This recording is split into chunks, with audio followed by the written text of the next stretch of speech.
shot by Buddha. Facebook Gaming in the building. Into the end zone! Five Nations, stand up! We live on Facebook, Kick, YouTube, and Twitch, and we monetize on all four.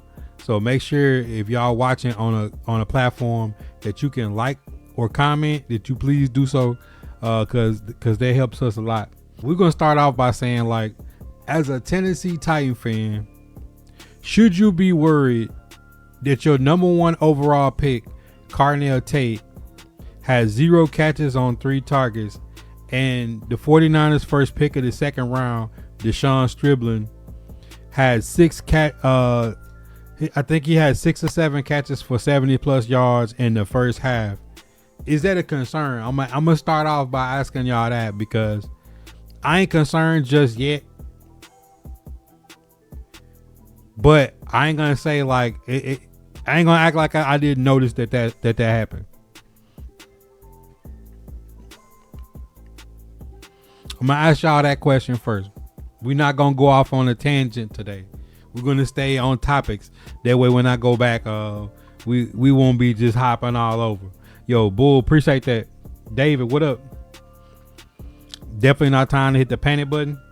Do you know the first thing that I did? He said the 49ers were more intentional to see what they had, maybe. Why would the Titans not be intentional on seeing what they had? 49ers are a traditional powerhouse in the NFL, a perennial playoff team, a team that's been to the Super Bowl multiple times in the last decade. The Tennessee Titans, on the other hand, have not in the last quarter century. KT2 the GOAT, it will have my eyes open. Okay. He's not a number one wide receiver. The only reason he even looked half as good as he did was because of Jeremiah. Due to the second, maybe third, but I'll go to a second. That's fair.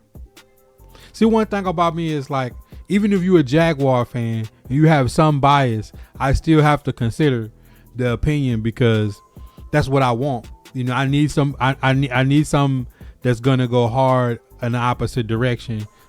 Because I ain't gonna sit there and act like him having 0 catches on 3 targets didn't bother me in the preseason game. I mean, Corey, like, a lot of people think that, like, this how the internet works. If one person thinks it, more than just that person thinks it if they say it on the internet. It's a lot of people that don't believe Carnell Tate is a number one. We've seen him in practice. We've seen him in camp. We've seen what he has the potential to be.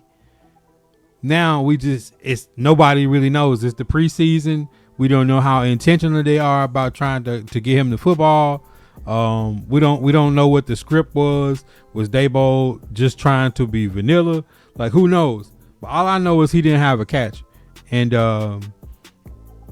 it only bothered me because I seen Deshaun Striblin basically having his way against the Titans ones, not the backups, but the ones. So I definitely thought about that. It said, I mean, your team has never screened structure, so maybe they were more focused on how the defense held up against the old team. Even the Jags, in my opinion, don't have a true number one wide receiver. Thomas got to show me something, because last year wasn't it. Now, ill will. In the playoffs, it was 2 targets to Brian Thomas Jr., 2 catches and a touchdown. I don't know why they were hell-bent on not getting Brian Thomas Jr. the football, because I think Brian Thomas can be a 1. I think Marvin Harrison Jr. can be a 1. I think Carnell Tate can be a 1. But I have to, it's more the proof ain't in the pudding. We got to see it to believe it at this point. He said, watch what happens next game. I mean, not even next game. Do y'all remember who I compared Carnell Tate to? Do y'all remember who? Anybody like a hardcore Shop fan that's like, yo, I remember everything Shop Abu to say, because it always comes true to some extent. I compared Carnell Tate to Jay Jettis. Reason why I compare him to Jay Jettis is, like, obviously in Cincinnati there's a receiver, his name is Jamar Chase, that Carnell Tate played not Carnell Tate, but Jay Jettis played along next to at LSU with Joe Burrow, and he had incredible numbers, but he was overshadowed by a better receiver, you know, doesn't take away from what Jay Jettis is, but Jamar Chase is Jamar Chase, right? And Joe Burrow had a crazy year. So if you compare Jeremiah Smith and Carnell Tate at Ohio State, it's very similar. It's people who didn't play a lot of fourth quarters, people who had a lot of yards per catch. And do you know how many catches that Justin Jefferson had in the preseason in his rookie year?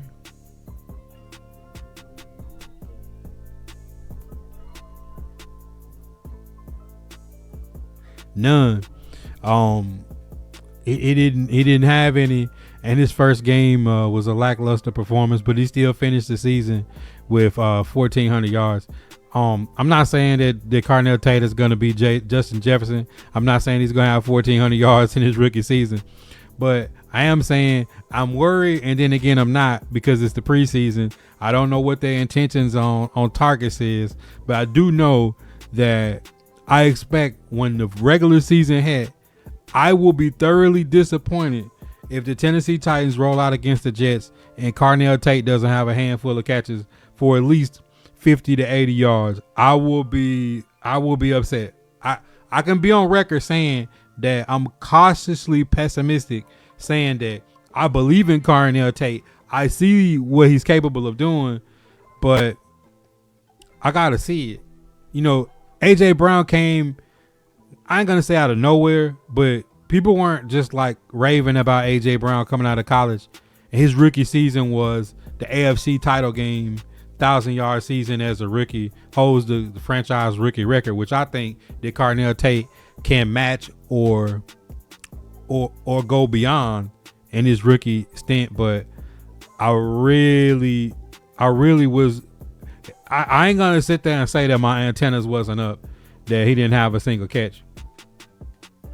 If you're a Titan fan, you have to be objective and say, yeah, I was surprised with how well he's played in camp and practice up to this point, that he didn't have not one, or they weren't even at least like gonna force feed him for at least one. He said, you guys gotta show me. I ain't from Missouri. You gotta show me for sure. D, what up? Spot on with the Jets, because he's like a guy that is a number one, but you playing behind Jamar Chase. It's like saying, like even Terrell Owens is a two playing behind Jerry Rice. It's like one of those type of things that, like, we're gonna see with Devontae Smith with AJ Brown gone. We all felt like Devontae Smith was the number one, but now he's got to go out and put the stats up. I think the better question is, how's the connection between Ward and Tate? That is a great question, because I think that goes hand in hand. When you see my critiques on Ward from the opening game was Ward missed the bubble screen to Wan'Dale Robinson. I expect Wan'Dale to be Cam's safety net. You see, it came back to Gunnar Ham, the running backs out the backfield. Cam Ward has on the one rush scramble he missed. I think Tony Pollard out of the backfield one. Like, he's gotta hit his check downs. Cam, like, let me be clear. Cam Ward cannot be that fumbling the ball without getting hit, fumbling the ball in the pocket, losing the ball. I love Cam Ward. I wholeheartedly believe in him, but he cannot do that. Coming out this season, this season he can't do that, or I'm gonna be on his neck. Forget Steelman, forget Kuharski, forget any of them. It's gonna be me on Cam neck if he come out doing that nonsense. That's a great question though, Los, because I remember with Calvin Ridley in the beginning, him and Ward were having a hard time getting on pace until the Cardinal game, when he hit Ridley for that pretty much game winner, and then Ridley got hurt right after that. So right as they found their chemistry, then Calvin Ridley goes out for the season. So they need to find that early and often. And Los, the reason why that's a great question is, to the other questions before that, or the other observations before that, maybe they do need to be intentional about force feeding Carnell Tate the rest of this preseason to make sure that Cam Ward and Carnell Tate are on the same page. Yeah, Titans offense does need to bounce back against the Seahawks. But guess what, Titans? You playing the 49ers and the Seahawks back-to-back in the preseason. So it's not like you getting off the hook about who you about to play. He said Tate reminds me more of a George Pickens. Nah, George Pickens is the go up and dunk kind of eclectic personality. Carnell Tate is the silent assassin like Justin Jefferson that they're not going to wow you with their moves after the catch. They're not going to have this freakish athleticism. They're just going to run good routes, get open, catch the ball, and get upfield. When you think of Justin Jefferson, you don't think of him shaking people in open field. You don't think of him doing anything other than like running solid routes, getting open, and just catching the football. Like I more think of like Justin Jefferson, Marvin Harrison, senior, not the young one. I'm thinking of the guys that just get open and get their hands on the football. It's like that's what I think of when I see Carnell Tate. The connection is there. We see it in camp. But it's a difference between seeing it in practice and seeing it in the game. We have to see the connection they have. And with them having the connection they had in camp, it does raise an eyebrow that they didn't connect at least once in the preseason game. Does that make sense? Like, you need to have that one flash in the play before he come off to the sideline and say, okay, yeah, nephew, yeah. We need one of those Charleston White. Yeah. We need one of those.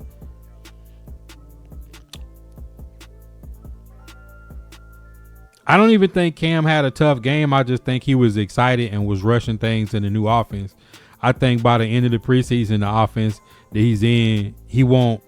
But can we still blame Callahan? Like, he's antsy. He's you know what I'm saying? Like he's like a chicken with his head cut off. But maybe like as the preseason goes on, he's like this offense slows down where you ain't got to do too much, Cam. You ain't got to be Superman. Just get the ball out to where Dabo got the ball to go.